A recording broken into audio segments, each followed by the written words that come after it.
if you are an individual flat owner whose flat and whose society building is about to go for redevelopment, your society's office bearers should be representing your interests and should not be representing the builder's interests. They should want the best deal for you guys. They should not want the best for the builder. These are two opposite things. Two opposing forces have to meet, and that is when redevelopment happens. So this is your society. Your movement is this way. This is the builder. His movement is this way.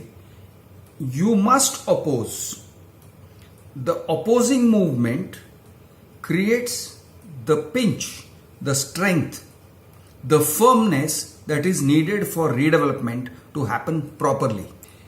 If your society does not oppose, it buckles to pressure, and the builder keeps coming forward and then it goes back again, and the builder keeps coming forward and it goes back again, then what you have is a very, very likely, very high risk probability of failure. The likelihood of your redevelopment failing increases exponentially when your society, especially your managing committee and the general body members, the majority, the chamchagiri wale majority, they are slavish majority. So when the slavish majority goes along with the builder and the builder keeps coming forward and this happens, this is not a good thing. The buckling of your society is not a good thing. Your society should be firm. Society's managing committee members seem to think that the best way to get things done is for everybody to agree to whatever the builder wants. Each and everything that the builder wants, yes sir, ji huzur. This is how they act. They act as if the builder has come with a charitable intention. You have to remember the builder is a businessman, and a businessman wants to increase his profits. And you are trading something of value that you have. He is not coming from a charitable viewpoint. The builder is not coming to you with the intention of rebuilding your house in the best possible way out of charitable intentions. Please be clear, and I want every managing committee to be clear about what they are supposed to do. Because if the managing committee is siding with the builder, it amounts to negligence. It is amazing how many office bearers will just jump to the side of the builder. If you see this happening, it is your duty and your right to protect yourself and your family and your future by opposing the managing committee. The corporation department, registrar, deputy registrar and all these guys, they are supposed to be on your side. They are not supposed to be on the builder's side. The builder is nothing to them. The builder is nobody to them. They are the regulators of cooperative housing societies. So they should be siding with you. But what you find is corporation department registrar again sides with the builder. Why? It's very simple.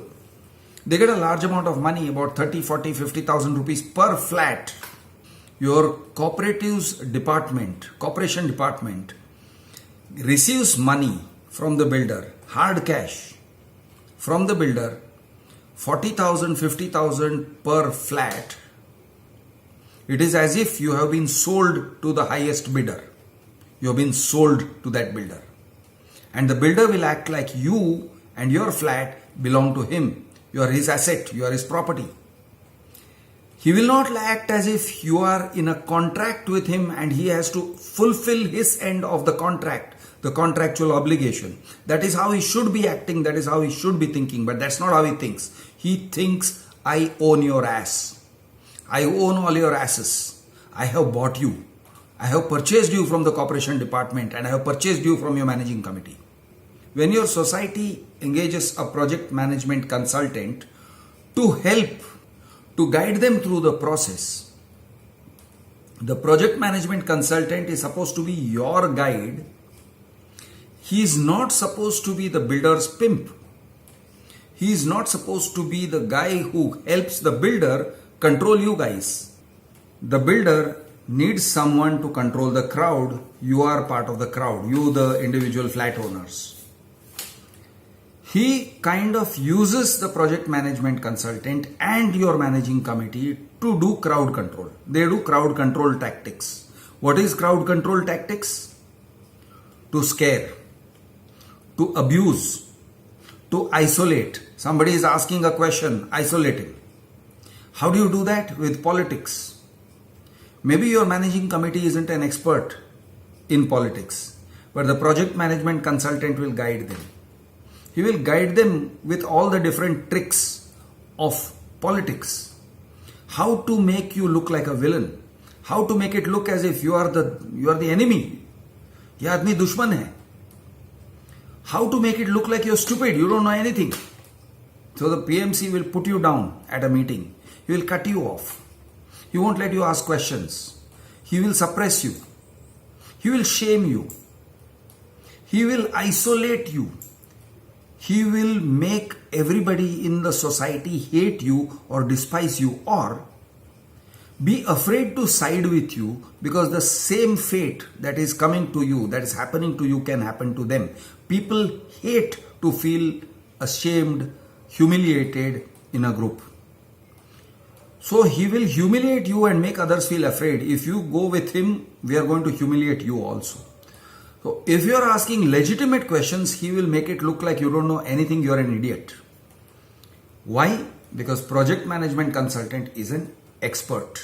So his expertise, the expertise may be genuine, but the expertise is used for crowd control.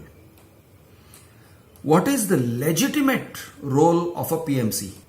First role of project management consultant after he comes to the society is to assess the value of the land, the value and development potential of the land which belongs to the society, which means which belongs to you collectively, all of you.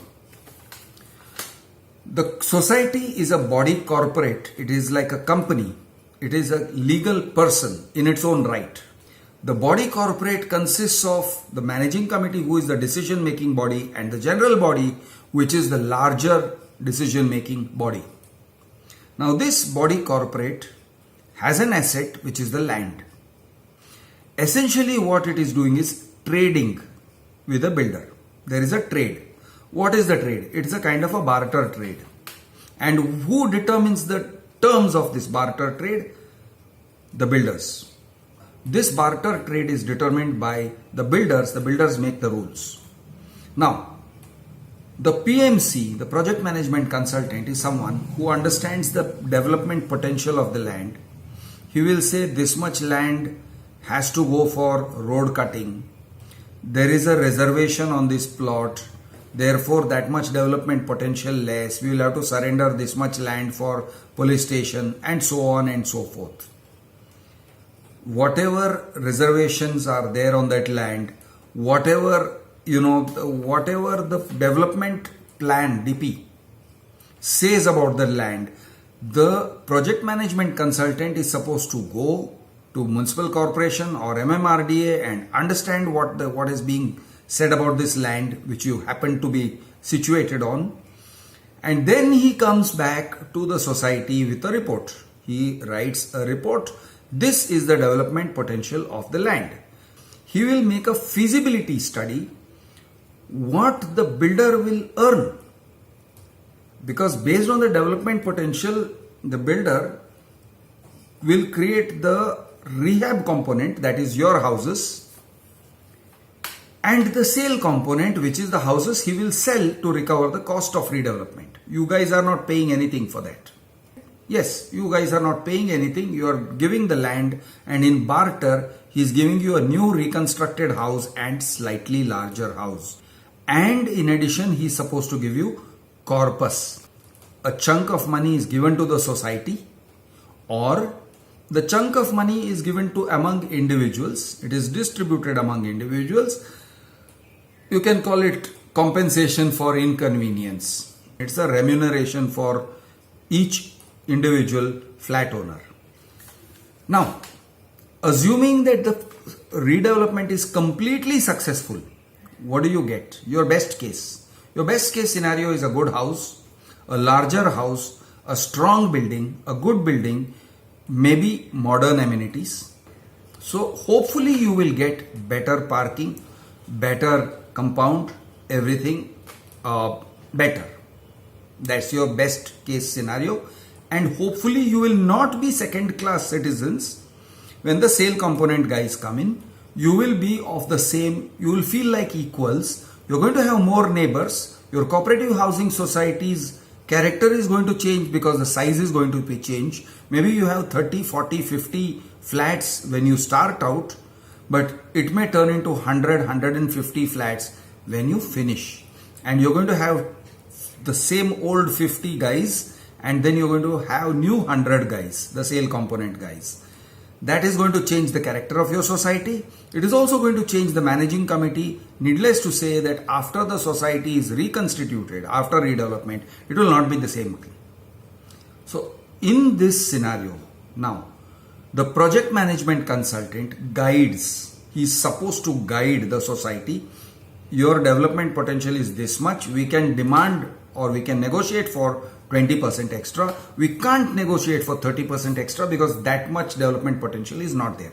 We can negotiate for this much corpus.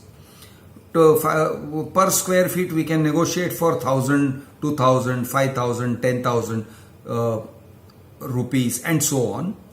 We can't negotiate for more because it is not feasible. It will not be feasible for a builder.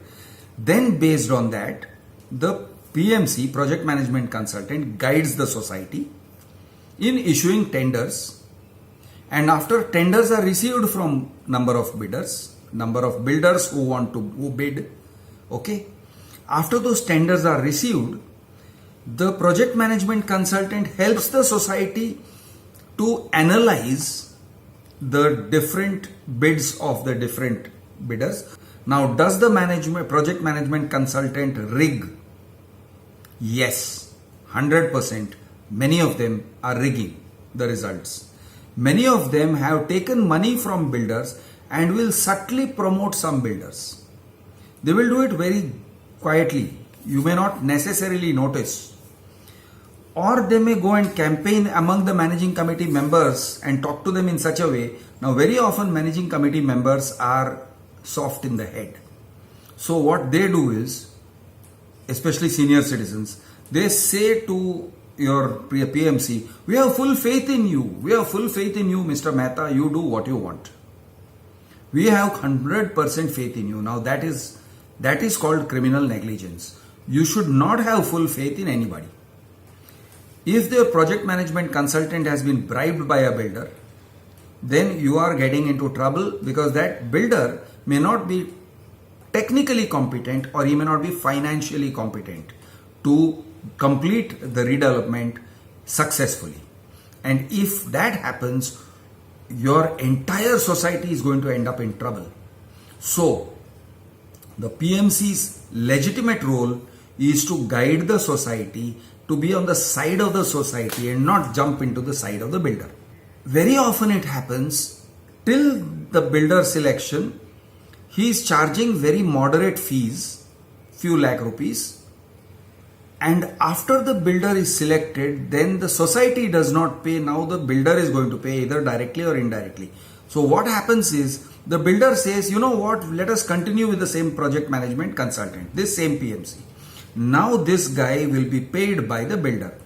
It is a dangerous thing because the guy who delivered you to the builder, he parceled you, he bundled you up, he sold you, and after he has sold you to the builder will now retain this guy, pay him whatever he wants, maybe pay him more.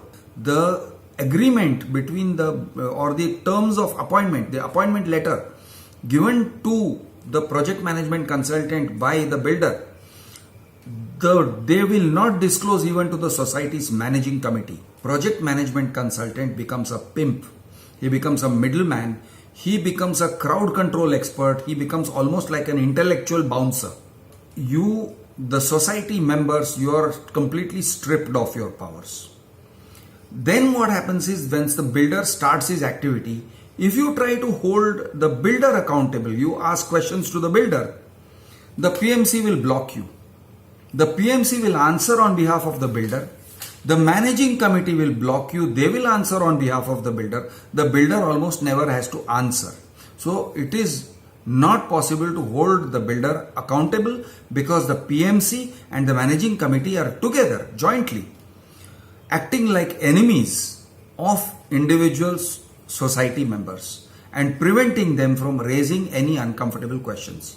This is the illegitimate role played by project management consultants, and you have to be aware of what they do and call them out on it. I am Krish, the Urban Naxal. Jai Maharashtra, Jai Hind, Jai Jawan, Jai Kisan.